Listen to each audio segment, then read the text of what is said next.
இனிய நண்பர் பிரபுதேவா அவர்களே, என் அன்பு சகோதரர் தங்கர் பச்சான் அவர்களே, பாசத்திற்குரிய பத்திரிகையாளர்களே, ஊடகத் தோழர்களே, உங்கள் அனைவருக்கும் எனது அன்பான மாலை வணக்கம். ஞாயிற்றுக்கிழமை உங்களையெல்லாம் வரவழைத்தது கொஞ்சம் வருத்தம் தருகிறது என்று பிரபுதேவா சொன்னார். நாங்கள் களவாடுவதற்கு உங்கள் பொழுதைத் தவிர வேறு எந்த பொழுது இருக்கிறது? உங்கள் பொழுதை நாங்கள் உரிமையோடு களவாடுவோம். அதை களவாக நீங்கள் கருத மாட்டீர்கள், கொடையாக கருதுவீர்கள் என்ற நம்பிக்கை எனக்கு இருக்கிறது. தங்கர் பச்சான் அவர்களை நான் எப்படி பாராட்டுவது? இந்த மேடையில் நான் அவரை ஒரு காரியத்திற்காக பாராட்ட வேண்டும். பல பேர் படத்திற்கு கூட ஸ்கிரிப்ட் தயாரிப்பதில்லை, பத்திரிகையாளர் சந்திப்புக்கே ஸ்கிரிப்ட் தயாரித்திருக்கிறார். எழுதி கொண்டு வந்து அழகாக வாசித்து தன் உணர்வுகளை உங்களுக்கெல்லாம் பந்தி வைத்து தன் வலியையும் சொல்லி அமர்ந்திருக்கிறார் தங்கர் பச்சான். என் நண்பன் ஒரு கவிதை சொன்னான். பழத்தின் அழகை பாராட்டுவீர், உள்ளிருந்து குடையும் வண்டின் குடைச்சலை யார் அறிவீர் என்று எழுதியிருந்தான். தங்கர் பச்சான் புன்னகையோடு தான் இருக்கிறார். உள்ளிருக்கும் புண்களை யார் அறிவீர்? அந்த புண்களை ஆற்றத்தான் ஊடகத்துறை நண்பர்கள் மருந்து கொண்டு தர வேண்டும் என்று கேட்டுக்கொள்கிறேன். ஒரு கலைஞன் ஒரு சமுதாயத்தில் உருவாவது என்பது அரிது, வாய்ப்பு பெறுவது என்பது பெருமரிது, பெற்றவன் தன்னை தக்க வைத்துக் கொள்வது என்பது அரிதினும் அரிது. இந்த மூன்றாவது நிலையில் அவர் இருக்கிறார். சில படங்களை இயக்கினார், ஒளிப்பதிவு செய்தார், தனக்கென்று ஒரு தனிமுகம் தயாரித்தார், தமிழ்நாட்டில் தங்கர் பச்சான் யார் என்று புரிய வைத்தார். ஆனாலும் கூட ஒரு படத்தை வெளியிடுவதற்கு 1000 தடைகள் உண்டு என்று துவண்டு நிற்கிறார். நீங்கள்தான் தோள் தர வேண்டும். காதலை பற்றி அழகாக சொன்னார் தங்கர் பச்சான். ஒவ்வொரு வரியும் சத்தியம், ஒவ்வொரு வரியும் உண்மை. அதில் கவிதை இருந்தது, வலி இருந்தது, சத்தியமும் இருந்தது. காதல் என்பது வேறொன்றுமல்ல. நான் ஒரு நாவல் எழுதியிருக்கிறேன். நீ இல்லாமல் நானும், நான் இல்லாமல் நீயும் வாழ முடியும் என்று தெரிந்த பிறகும் நீ இல்லாமல் நானும், நான் இல்லாமல் நீயும் வாழ முடியாது என்று கருதச் செய்வது காதல். இவ்வளவுதான். யார் இல்லாமலும் யாரும் வாழ முடிகிறதா யதார்த்தம். பெண்டாட்டி இறந்தவுடன் எத்தனை பேர் உடன்கட்டை ஏறுகிறான்? அல்லது கணவர் இறந்தவுடன் எத்தனை பேர் உடன்கட்டை ஏறிவிட முடியும்? நீ இல்லாவிட்டால் நான் வாழ முடியாது என்பது அந்த நிமிஷத்து அதிர்வு, அந்த நிமிஷத்து ரத்தம் துடிப்பு, அவ்வளவுதான். சில நேரங்களில் அதற்கு பிறகுதான் சௌகரியமானதாக கூட பல பேர் உணர்கிறார்கள். எனவே இந்த காதல் என்பது அந்த நிமிஷத்து உணர்ச்சி. அந்த நிமிஷத்து உணர்ச்சியை தக்க வைத்துக் கொள்வதுதான் கலை. அந்த கலையை ரொம்ப அழகாக செய்திருக்கிறார். இந்த படத்தை நான் பார்த்தேன், பின்னணி இசை இல்லாமல் பார்த்தேன். அவர் கதை சொன்னார், பாட்டு எழுதினேன். ஒவ்வொரு பாட்டுக்கும் நியாயம் செய்திருக்கிறார். என்னுடைய பல படங்களை நான் பார்ப்பதில்லை. காரணம், என் எழுத்துக்கு காட்சியில் நியாயம் இல்லை என்ற உணர்ச்சியை நான் அடைகிறேன். அப்போது யாரை நான் குற்றம் சொல்வது? இயக்குனரை சொல்ல முடியாது, தயாரிப்பாளரை சொல்ல முடியாது. கதைதான் காரணமோ, நீளம்தான் காரணமோ, சூழ்நிலை காரணமோ என்று கருதி நான் என்னை நானே நொந்து கொள்வேனே தவிர என் வலியை யாருக்கும் பகிர்ந்து கொள்வதில்லை. அதனால் நான் பல படங்களை பார்ப்பதில்லை. ஆனால் தங்கர் பச்சான் என்னை வற்புறுத்தி பார்க்க வைத்தார். என் தமிழுக்கு அவர் நியாயம் செய்திருக்கிறார்.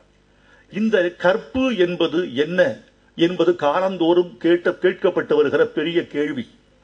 கற்பு என்பது உடல் சம்பந்தப்பட்டதா, உள்ளம் சம்பந்தப்பட்டதா, சொற்றரம்பாமை என்று சொல்கிறார்களே அது சம்பந்தப்பட்டதா? மூவா கடைசியில் ஒன்று சொன்னார், தமிழறிஞர் மூவா.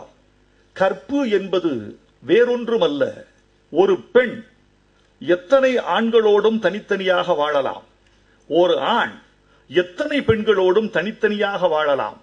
அப்படி வாழுகிற நேரத்தில் ஒருவருக்கு ஒருவர் உண்மையாக இருப்பது கற்புனர்.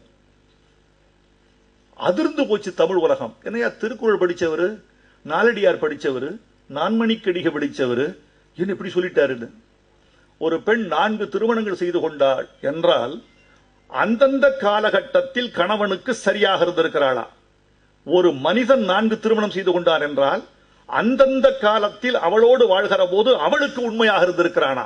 இந்த கற்பு தான் கற்பு, நவீன காலத்தில் நகர்ந்து விட்டது என்றெல்லாம் கற்பினுடைய கோடுகள் அகலப்படுத்தப்பட்டு விட்டன. ஆனால் பழைய கற்பு நிலையின் உயரத்திலிருந்து சற்றும் வழுவாமல் இந்த கதையை செய்திருக்கிறார். கத்தி மேல் நடக்கிற காரியம் தங்கர்பச்சான் செய்திருப்பது. நியாயப்படுத்துவதுதான் கலை. எதையும் நியாயப்படுத்துவதில் இருக்கிறது ஒரு கலையின் வெற்றி. இந்தியாவில் 2 இதிகாசங்கள், ஒன்று ராமாயணம், இன்னொன்று மகாபாரதம். ஒன்று ஒருவனுக்கு ஒருத்தி என்பதை உள்ளடக்கமாக கொண்டது, அது ஒரு இதிகாசம். இன்னொரு இதிகாசம் 5 ஒருத்தி என்பதை உள்ளடக்கமாக கொண்டது. ஒன்று அப்படி, இன்னொன்று இப்படி. இந்தியர்கள் 2ஐயும் இதிகாசங்களாக ஏற்றுக்கொண்டார்கள். வியாசன் அதை நியாயப்படுத்தினான், வால்மீகி இதை நியாயப்படுத்தினான். ஒரு போயட், ஒரு கிரியேட்டிவ் ரைட்டர், அவன் நினைச்சா he will justify anything. ஆனா அதை நியாயப்படுத்தக்கூடிய உயரத்தில் அவன் இருக்க வேண்டும். அப்படி நியாயப்படுத்தக்கூடிய இடத்தில் தங்கர்பச்சான் இருக்கிறார். தங்கர்பச்சானுக்கு நான் நீண்ட நேரம் பேசுவது உங்கள் பொழுதை மீண்டும் களவாட நான் விரும்பவில்லை. பேசக்கூடிய அற்புதமான கூட்டம். பிரபுதேவா இதுல எப்படி நடிச்சிருக்கார் தெரியுமா? ஆச்சரியம். அவரை ஒரு நடன இயக்குனராக உங்களுக்கு தெரியும், நட்சத்திரமாக தெரியும், இயக்குனராக தெரியும், நல்ல ஒரு கலகலப்பான மனிதராக தெரியும். எல்லாவற்றையும் கழற்றி வைத்துவிட்டு நான் ஒரு பாத்திரம் என்றிருந்தார். அந்த பாத்திரத்தில் அவர் அந்த பாத்திரத்துக்கான சத்தியத்தை மட்டும் நிரப்பிக் கொண்டிருந்தார். பாத்திரம் என்ற வார்த்தை அற்புதமான வார்த்தை. ஏனென்றால் எந்த பாத்திரமும் தனக்கு உண்டான பொருளை நிரப்பிக் கொள்வதில்லை. தனக்கு உண்டான பொருளை நிரப்பிக் கொள்வதுதான் நல்ல பாத்திரம். சிங்கத்தின் பாலை தங்க பாத்திரத்தில் வைக்க வேண்டும் என்பார்கள். ஒட்டாமிச்சில் வைக்கக்கூடாது, உடைஞ்சு போயிடும். இந்த படம் தாமதப்படுகிறது என்கிறார்கள். தாமதப்பட்டால் என்ன? 10,000 ஆண்டுகள் 1360 சென்டிகிரேட் வெப்பத்தில் கீழே இருந்தால்தான் நிலக்கரி வைரமாகிறது. தாமதமாகாதா? ஒரு நிலக்கரி வைரமாவது போல களவாடிய உழுதுகள் தாமதத்தால் வைரமாகிறது என்று கருதி கொள்ள வேண்டியதுதானே. எல்லோரும் 10 மாதம் இல்லை. நெப்போலியன் தாயின் வயிற்றில் 12 மாதம் இருந்தவன், தாமதமாக பிறந்தவன், உலகத்தின் ஒரு பகுதியை ஆண்டு முடித்தவன். களவாடிய பொழுதுகளுக்காக கண்ணீர் விட வேண்டாம் தங்கர். தாமதமே உங்களுக்கு தங்கம் பச்சமாக கூட மாறும். உங்களுக்கு அந்த தாமதத்தை நீங்கள் பொறுத்துக் கொள்ளுங்கள். இன்னொரு விஷயம் தங்கர், இதை சொல்லி விடைபெற வேண்டும் என்று ஆசைப்படுகிறேன். ரொம்ப அன்பான மனுஷன், ரொம்ப வெளிப்படையா பேசுவார். தொலைபேசியில் அவர் அடிக்கடி பேசுவார், நீண்ட நேரம் பேசுவார். அப்போது நான் என்ன பண்ணுவேன், அவருடைய உணர்ச்சியை புரிந்து கொண்டு என் நேரத்தை உண்டாக்குவதற்கு படுகிற பாடு இருக்கே. நண்பர்களுக்கு எதை கொடுப்பது சிறந்தறியுமா? பணம், பொருள், பரிசு, ஆறுதல், எல்லாவற்றையும் விட ஒரு நண்பனுக்கு நீங்கள் தருகிற மிகப்பெரிய பொருள் உங்கள் நேரம். இவருடைய இந்த நேரத்துக்காக எவ்வளவு நாள் காத்திருக்கிறார் பிரபுதேவா. நேரத்துக்காக இந்த நேரம் கொடுத்ததுதான் நண்பனுக்கு ஒரு அடையாளம். நான் இப்படி பேசுகிற பொழுது எனக்கு 1000 இருக்கும், என்னை சுற்றி அவ்வளவு நெருக்கடிகள் இருக்கும். எல்லாத்தையும் நிறுத்தி வச்சுட்டு இந்த நண்பனின் மனதின் தவிப்பு அடங்கட்டுமே என்று கொடுக்கிற நேரம் இருக்கு பாருங்க, அதுதான் சிறந்தது. ஒரு இழவுக்கு போய் வருகிறோம், ஒரு திருமணத்திற்கு போய் வருகிறோம், ஒரு ஆறுதலுக்கு போய் வருகிறோம். ஒரு சின்ன போய் ஒரு உள்ளங்கையை பிடிச்சு ஒரு ஆறுதல் சொல்லிட்டு வர்றதுக்காக 40,000 ரூபாய் செலவழிச்சு போறோம். 40,000 ரூபாய் முக்கியம் இல்ல. அந்த 4 வினாடிகள் என் உள்ளங்கையின் ஸ்பரிசம் அவன் கையில் பரவி அவன் இருதயத்தின் பாரம் குறைகிறதல்லவா? அதற்கு 40,000 என்ன, 4 லட்சம் 4 கோடி செலவழிக்கலாம், கிடைக்காது. அப்படி நேரத்தை கொடுக்கிறேன். உங்களுக்கு இப்ப சொல்லிட்டு போறேன். நான் கவலைப்படாதீங்க தங்கர். அதாவது வாழ்க்கையில நீங்க இப்படி ஒரு வழி வேணும்னா எனக்கு சினிமாவே வேணாம், நான் செத்தே போனேன், இனிமே சினிமா என்ன என்னை கொன்னுட்டானு எல்லாம் சேர்ந்து. யார் கொல்லப்படவில்லை? தினந்தோறும் கொல்லப்படுகிறோம். உயிருடன் இருப்பது சாதனை.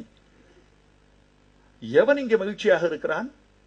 எவனும் தன் வலியை வெளியே சொல்வதில்லை. இந்தியாவின் பிரதமரிலிருந்து, எதிர்காலத்தில் பிரதமராக கனவு காண்கிறவரிலிருந்து, இன்றைக்கு வறுமை கூட்டுக்கு கீழ் உள்ளவனும் சற்றே மேலுள்ளவன் இருந்து எல்லாரும் அவனவன் நிலையில துன்பத்தில் தான் இருக்கான். துன்பம்தான் நம்முடைய பரிசு, துன்பம்தான் அனுபவம், துன்பம்தான் வைராகியம், துன்பம்தான் கல்லில் விழுகிற உளி, துன்பம்தான் வர்ணத்தை தோய்த்துக் கொள்கிற தூரிகை. வரணும். நான் முடியல. நான் ஒரு பாட்டு ரொம்ப நாள் என் பாட்டை நான் வெளியே அதிகமா சொல்றது இல்லை, ஆனா சொல்ல வேண்டியிருக்கு. ஊருக்காக வாழும் கலைஞன் தன்னை மறப்பான், தன் கண்ணீரை மூடிக்கொண்டு இன்பம் கொடுப்பான்.